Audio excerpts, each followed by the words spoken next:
Welcome to the Menopause Conversations Podcast.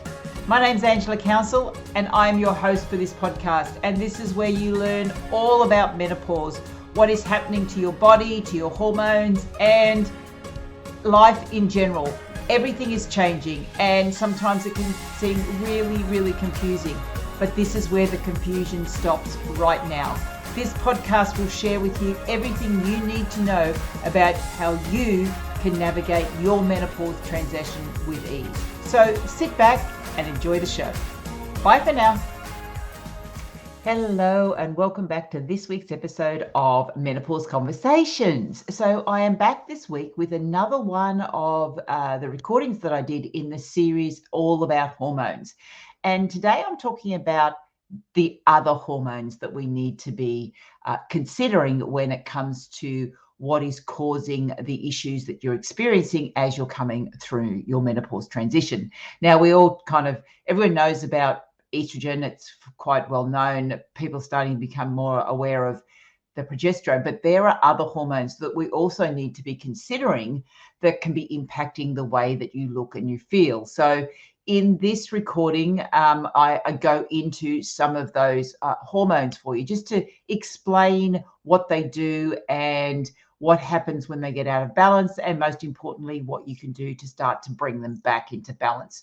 So enjoy this podcast, this recording that I did for you, that I'm sharing with you, and I'll be back at the end to have a little bit more of a chat with you. Bye for now. Today, I'm going to be talking about some of the hormones which are not quite so well known or associated with menopause, but maybe playing a role in the way that you're feeling. I'm going to start with testosterone first. Now, testosterone is one of our reproductive hormones, and women do have testosterone.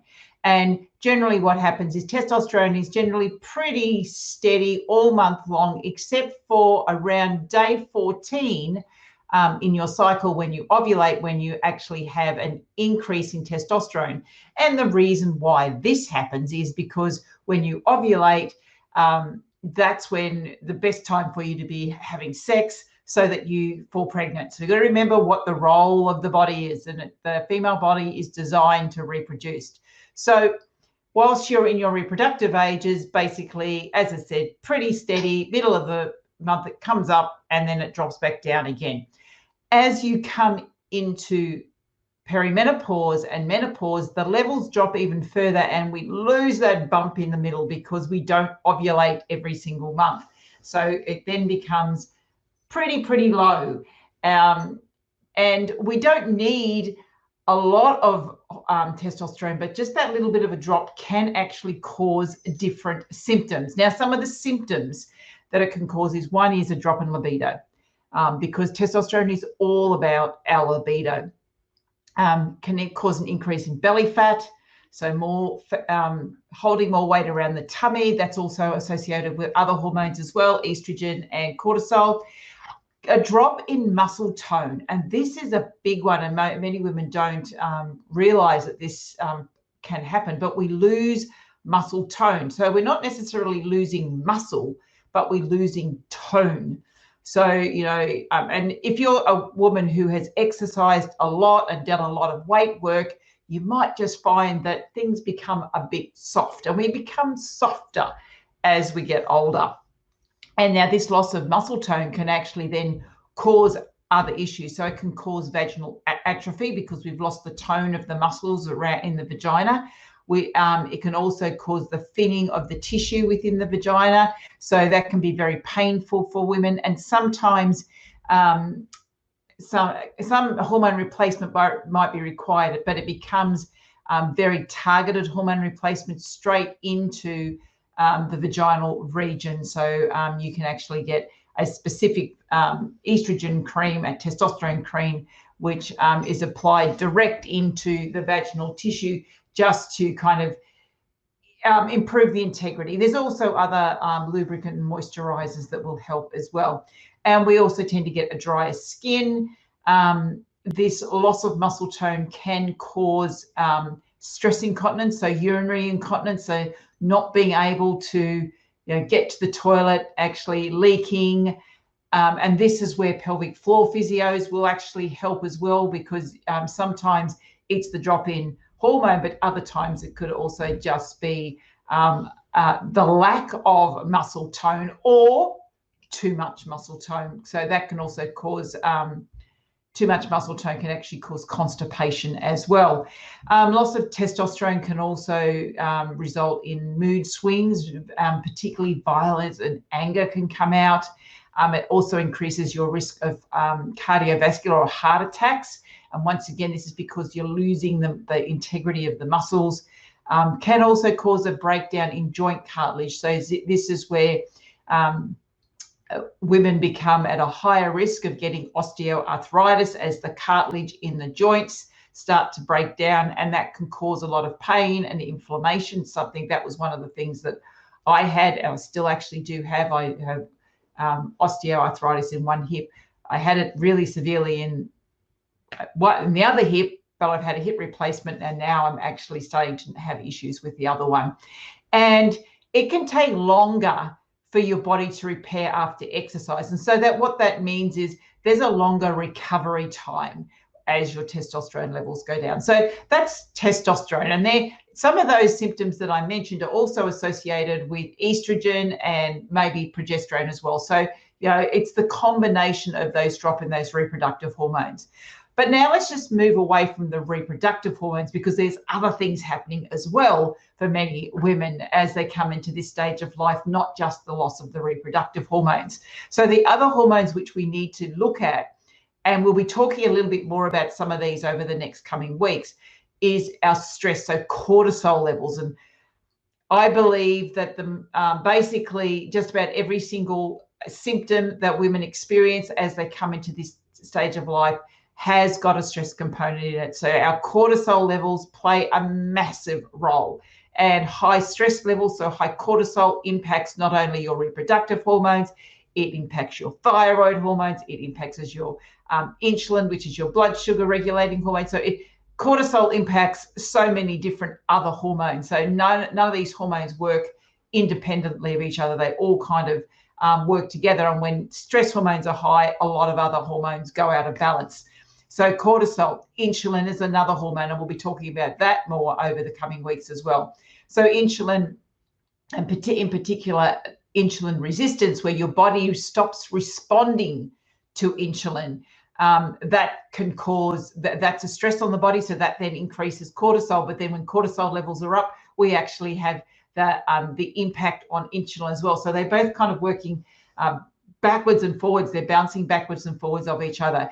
Insulin resistance comes from, is purely diet and lifestyle related, and we want to bring insulin back into balance. We need to be looking at the foods that we're eating, the way that we're moving our bodies, and the stress that we're under. Once again, as I said, I'm going to go into that deeper next week. The thyroid, also at this time of life, quite often the thyroid could start to slow down, and some women are more prone to having sluggish thyroids than others. And if you're struggling with weight, quite often there will be a thyroid component. And once again, stress is impacting the thyroid. The diet impacts the thyroid. And just also the drop in the estrogen and the progesterone, which is protective, also impacts the thyroid. So we also need to be considering what's going on with the thyroid as well. And I'll go into that a little bit more deeper in coming weeks as well. And the other two hormones that I want to talk about, which are not often talked about at all, they are ghrelin and leptin. Now, these are two really important hormones, particularly if you're struggling with weight, a big issue if you're struggling with weight. And quite often these hormones are out of balance with each other. Now, ghrelin is the hormone that increases your appetite. So basically tells you that you need to eat more. Ghrelin is actually produced, a lot of ghrelin is actually produced, and so is leptin, is actually produced within fat cells, but it's also produced in other cells in the body. And they need to be balanced. And when we're highly stressed, these hormones go out of balance. When you're not getting enough sleep, because when you sleep is when these hormones tend to balance each other up. So if you're not getting enough good quality sleep, these hormones can go out of balance. So ghrelin, as I said, increases your appetite, so it makes you feel hungry. And leptin does the opposite. It decreases your appetite, so you don't feel hungry and you don't want to eat. And then that's why we need to have, because we need to have we need to eat sometimes, because if we don't eat, well then our body goes into starvation mode, and when our body goes into starvation mode, it holds on to fat because it thinks it's not going to get fed again, so it holds on to it and it won't release it. But we also need to also get our appetite back up. So we need to have an appetite, but then we need to know when to stop eating. And this is why this balance between this play between hormone and that leptin and the ghrelin hormone just needs to keep at this balance. And the body knows how to balance itself, but there are things that we need to do to actually help the body stay in balance. And as I said, number one is sleep. Number two is eat the right foods. We need to get the insulin also balanced. So when we get insulin balanced, leptin and ghrelin start to balance itself. So the foods that we eat, it's really important that we don't trigger an insulin response. So we need to be eating lots of fruits and vegetables, or I'll say vegetables and fruit. So more vegetables than fruit. We need lots of high fiber food, plant food, which will help to balance up the insulin and then balance up leptin and ghrelin. And then it also helps with the cortisol. So when we're eating the right foods and our body is nice and comfortable with the foods that it's got, and the ghrelin and leptin are in balance, then we're not in stress. So our digestive system isn't in stress. So we're not triggering everything. So we need to consider that there are other things going on. It's not just about the reproductive hormones. And quite often the reproductive hormones might be the trigger, but the cause comes with other things that are going on.